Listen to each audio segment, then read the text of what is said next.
सियावर रामचंद्र जी की जय। रामायण लंका कांड षष्ठम सोपान मास परायण का 25वां विश्राम भाग 3। जब श्री हनुमान जी ने भरत जी को सारा वृतांत सुनाया तब भरत जी हनुमान जी से बोले कि हे तात, तुमको जाने में देर होगी और प्रातः होते ही काम बिगड़ जाएगा, अतः तुम पर्वत सहित मेरे बाण पर चढ़ जाओ। मैं तुमको वहां भेज दूं जहां कृपा के धाम प्रभु श्री राम जी हैं। भरत जी की यह बात सुनकर एक बार तो हनुमान जी के मन में अभिमान उत्पन्न हुआ कि मेरे बोझ से बाण कैसे चलेगा, किंतु फिर श्री रामचंद्र जी के प्रभाव का विचार करके वे भरत जी के चरणों की वंदना करके हाथ जोड़कर बोले कि हे नाथ, हे प्रभु, मैं आपका प्रताप हृदय में रखकर तुरंत चला जाऊंगा। ऐसा कहकर आज्ञा पाकर और भरत जी के चरणों की वंदना करके हनुमान जी चले। भरत जी के बाहुबल, सुंदर स्वभाव, गुण और प्रभु के चरणों में अपार प्रेम की मन ही मन बारंबार सराहना करते हुए मारुति श्री हनुमान जी चले जा रहे हैं। वहां लक्ष्मण जी को देखकर श्री राम जी साधारण मनुष्यों के अनुसार वचन बोले कि आधी रात्रि व्यतीत हो चुकी, हनुमान नहीं आए। यह कहकर श्री राम जी ने छोटे भाई लक्ष्मण जी को उठाकर हृदय से लगा लिया और बोले कि हे भाई, तुम मुझे कभी दुख नहीं देख सकते। तुम्हारा स्वभाव सदा से ही कोमल था। मेरे हित के लिए तुमने माता पिता को भी छोड़ दिया और वन में जाड़ा, गर्मी और हवा सब सहन किया।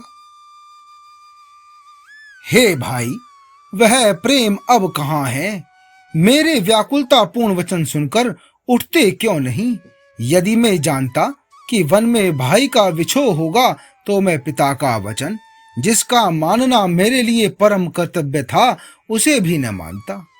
पुत्र, धन, स्त्री, घर और परिवार ये जगत में बार बार होते और जाते हैं, परंतु जगत में सहोदर भाई बार बार नहीं मिलता। हृदय में ऐसा विचार कर हे तात, जागो। जैसे पंख बिना पक्षी, मणि बिना सर्प और सूंड बिना श्रेष्ठ हाथी अत्यंत दीन हो जाते हैं, हे भाई, यदि कहीं जड़ देव मुझे जीवित रखे तो तुम्हारे बिना मेरा जीवन भी ऐसा ही होगा। स्त्री के लिए प्यारे भाई को खोकर मैं कौन सा मुख लेकर अवध जाऊंगा।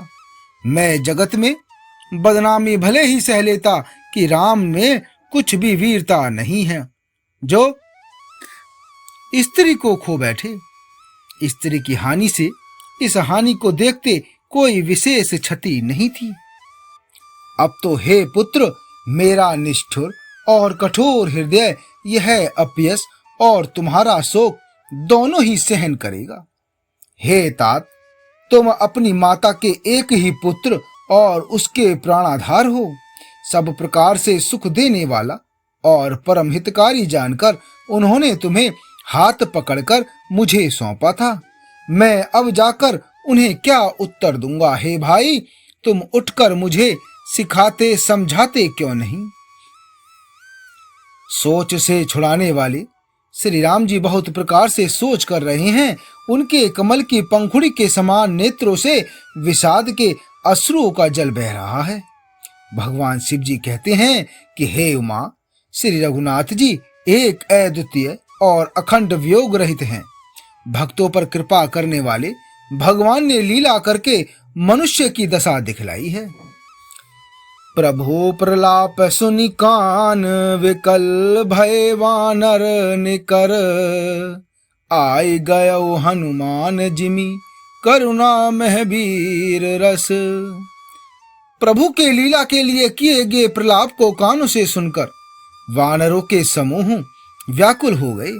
इतने में ही श्री हनुमान जी वहां आ गए, जैसे करुण रस के प्रसंग में वीर रस का प्रसंग आ गया हो। श्री राम जी हर्षित होकर हनुमान जी से गले लगकर मिले। प्रभु परम सुजान, चतुर और अत्यंत ही कृतज्ञ हैं। तब वैद्य सुसैन ने तुरंत उपाय किया, जिससे लक्ष्मण जी हर्षित होकर उठ बैठे। प्रभु भाई को हृदय से लगाकर मिले। भालू और वानरों के समूह सब हर्षित हो गए। फिर हनुमान जी ने वैद्य जी को उसी प्रकार वहां पहुंचा दिया जिस प्रकार वे उस बार पहले उसे ले आए थे। यह संदेश जब रावण ने सुना तब उसने अत्यंत विषाद से बार बार सिर पीटा। वह व्याकुल होकर कुंभकर्ण के पास गया और बहुत से उपाय करके उसने उसे जगाया। कुंभकर्ण जगा उठ बैठा। वह कैसा दिखाई देता है, मानो स्वयं काल ही शरीर धारण करके बैठा हो। कुंभकर्ण ने पूछा कि हे भाई, कहो तो तुम्हारे मुख सूख क्यों रहे हैं? उस अभिमानी रावण ने उससे जिस प्रकार से वह सीता को हर लाया था तब से अब तक की सारी कथा कही। फिर कहा कि हे तात, वानरों ने सब राक्षस मार डाले, बड़े बड़े योद्धाओं का भी संहार कर डाला। दुर्मुख, देव शत्रु, देवांतक, मनुष्य भक्षक, नरांतक, भारी योद्धा अतिकाय और अकंपन तथा महोदर आदि दूसरे सभी रणधीर वीर रणभूमि में मारे गए। सुनि दस कंधर वचन तब कुंभकर्ण बिलखान, जगदम्बा हरियाणी अब सट चाहत कल्याण। तब रावण के वचन सुनकर कुंभकर्ण बिलख कर दुखी होकर बोला कि अरे मूर्ख, जगत जननी जानकी को हर लाकर अब तू कल्याण चाहता है? हे राक्षस राज, तूने अच्छा नहीं किया। अब आकर मुझे क्या जगाया? हे तात, अब भी अभिमान छोड़कर श्री राम जी को भजो तो कल्याण होगा। हे रावण, जिनके हनुमान सरीखे सेवक हैं वे श्री रघुनाथ जी क्या मनुष्य हैं? हाय भाई, तूने बुरा किया जो पहले ही आकर मुझे यह हाल नहीं सुनाया। हे स्वामी, तुमने उस परम देवता का विरोध किया जिसके शिव, ब्रह्मा आदि देवता सेवक हैं। नारद मुनि ने मुझे जो ज्ञान कहा था वह मैं तुझसे कहता, पर अब तो समय जाता रहा। हे भाई, अब तो अंतिम बार अखबार भरकर मुझसे मिल ले, मैं जाकर अपने नेत्र सफल करूं। तीनों तापों को छुड़ाने वाले श्याम शरीर कमल नेत्र श्री राम जी के जाकर दर्शन करूं। श्री रामचंद्र जी के रूप और गुणों को स्मरण करके वह एक क्षण के लिए प्रेम में मगन हो गया। फिर रावण ने करोड़ों घड़े मदिरा और अनेकों भैंसे मंगवाई। भैंसे खाकर और मदिरा पीकर वह वज्रघात बिजली गिरने के समान गरजा। मद से चूर रण के उत्साह से पूर्ण कुंभकर्ण किला छोड़कर चला, सेना भी साथ नहीं ली। उसे देखकर विभीषण आगे आए और उसके चरणों पर गिरकर अपना नाम सुनाया। छोटे भाई को उठाकर उसने हृदय से लगा लिया और श्री रघुनाथ जी का भक्त जानकर वे उसके मन को प्रिय लगे। विभीषण ने कहा कि हे तात, परम हितकर सलाह एवं विचार कहने पर रावण ने मुझे लात मारी। उसी गिरानी के मारे मैं श्री रघुनाथ जी के पास चला आया। दीन देखकर प्रभु के मन को मैं बहुत प्रिय लगा। कुंभकर्ण ने कहा कि हे पुत्र सुन, रावण तो काल के वश हो गया है, उसके सिर पर मृत्यु नाच रही है, वह क्या अब उत्तम शिक्षा मान सकता है? हे विभीषण, तू धन्य है, धन्य है, धन्य है। हे तात, तू राक्षस कुल का भूषण हो गया। हे भाई, तूने अपने कुल को दैदीप्यमान कर दिया जो शोभा और सुख के समुद्र श्री राम जी को भजा। मन, वचन और कर्म से कपट छोड़कर रणधीर श्री राम जी का भजन करना। हे भाई, मैं काल मृत्यु के वश हो गया हूं, मुझे अपना पराया नहीं सोचता, इसलिए अब तुम जाओ। बंधु बचन सुनि चला भीषण, आयौ जहत्र लोक विभूषण, नाथ भूधराकार शरीरा, कुंभकर्ण आवत रणधीरा। भाई के वचन सुनकर विभीषण लौट गए और वहां आए जहां त्रिलोकी के भूषण श्री राम जी थे। विभीषण ने कहा कि हे नाथ, पर्वत के समान विशाल देह वाला रणधीर कुंभकर्ण आ रहा है। वानरों ने जब कानों से इतना सुना तब वे बलवान किलकालकार कर हर्ष ध्वनि करके दौड़े, वृक्ष और पर्वत उखाड़ कर उठा लिए और क्रोध से दांत कटकटाकर उन्हें उसके ऊपर डालने लगे।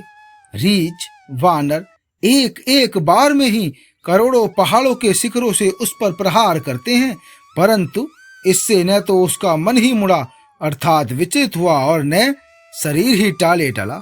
जैसे मदार के फलों की मार से हाथी पर कुछ भी असर नहीं होता। तब श्री हनुमान जी ने उसे एक घूंसा मारा, जिससे वह व्याकुल होकर पृथ्वी पर गिर पड़ा और सिर पीटने लगा। फिर उसने उठकर हनुमान जी को मारा। वे चक्कर खाकर तुरंत ही पृथ्वी पर गिर पड़े। फिर उसने नल नील को पृथ्वी पर पछाड़ दिया और दूसरे योद्धाओं को भी जहां तहां पटक पटक कर डाल दिया। वानर सेना भाग चली, सब अत्यंत भयभीत हो गए, कोई सामने नहीं आता। सुग्रीव समेत अंगदादि वानरों को मूर्छित करके फिर वह अपरिमित बल की सीमा कुंभकर्ण वानर राज सुग्रीव को काख में दबा कर चला। भगवान शिव जी कहते हैं कि हे उमा, आगे का भाग 4 में। जय श्री राम।